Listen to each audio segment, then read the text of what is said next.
ಇನ್ನೊಬ್ರು ಶಿವಮೊಗ್ಗದಲ್ಲಿ doctor okay. Vinay ಅಂತ, ಅವರು ವೈಲ್ಡ್ ಲೈಫ್ ಡಾಕ್ಟರ್. ಓಕೆ. ಅವರಿಗಲ್ಲೊಂದು ಆನೆ ಕಾಡಾನೆ ಒಂದಿಬ್ರು ಮಕ್ಕಳು ಕಾಲೇಜ್ ಮಕ್ಕಳನ್ನ ಸಾಯಿಸುತ್ತೆ. ಅದು ಒಂದು ವಾರ ನಂತರ ಇವರಿಗೆ ಡಿಸ್ಟ್ರಿಕ್ಟ್ ಅಡ್ಮಿನಿಸ್ಟ್ರೇಷನ್ ಅಂತ ಕಾಲ್ ಬರುತ್ತೆ, ಆನೆ ಸ್ಪಾಟ್ ಆಗಿದೆ ಬನ್ನಿ ತಕ್ಷಣ ಅಂತ. ಅದು ನಾರ್ಮಲಿ ಒಂದು ಆನೆನ ಟ್ರ್ಯಾಂಕ್ಯುಲೈಸ್ ಮಾಡ್ಬೇಕದು ಹಿಡಿಬೇಕಂತಂದ್ರೆ ಅವರು ಇನ್ನೊಂದು ಆನೆ ಮೇಲೆ ಮಹೋಜ್ ಜೊತೆ ಹೋಗ್ಬೇಕು.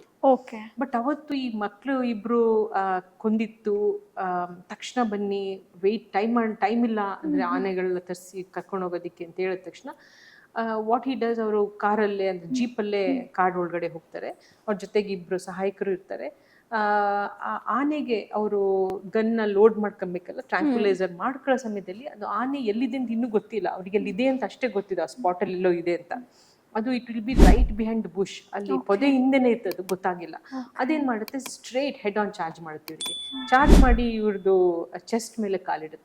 ಅಂದ್ರೆ ಆನೆ ತುಳಿದ್ರೆ ಏನಾಗುತ್ತೆ ಅಂತ ಹೇಳೋದಿಕ್ಕೆ ಅದ ತಕ್ಷಣ ಅಲ್ಲಿ ನಂಜಪ್ಪ ಹಾಸ್ಪಿಟ್ಲಿಗೆ ಕರ್ಕೊಂಡೋಗಿ ಅಲ್ಲಿ ಪ್ರೈಮರಿ ಟ್ರೀಟ್ಮೆಂಟ್ ಏನು ಕೊಡ್ಬೇಕೆಲ್ಲ ಕೊಡ್ತಾರೆ. ನಂಗೆ ಮತ್ತೆ ಫಾರೆಸ್ಟ್ ಡಿಪಾರ್ಟ್ಮೆಂಟಿಂದ ಅವ್ರ ಫ್ಯಾಮಿಲಿಯಿಂದೆಲ್ಲ ಕಾಲ್ ಬರುತ್ತೆ, ಇವ್ರನ್ನ ಹಾಸ್ಪಿಟ್ಲಿಗೆ ಬೆಂಗಳೂರಿಗೆ ಕರ್ಕೊಂಡು ಬರಬೇಕು ಅಂತ.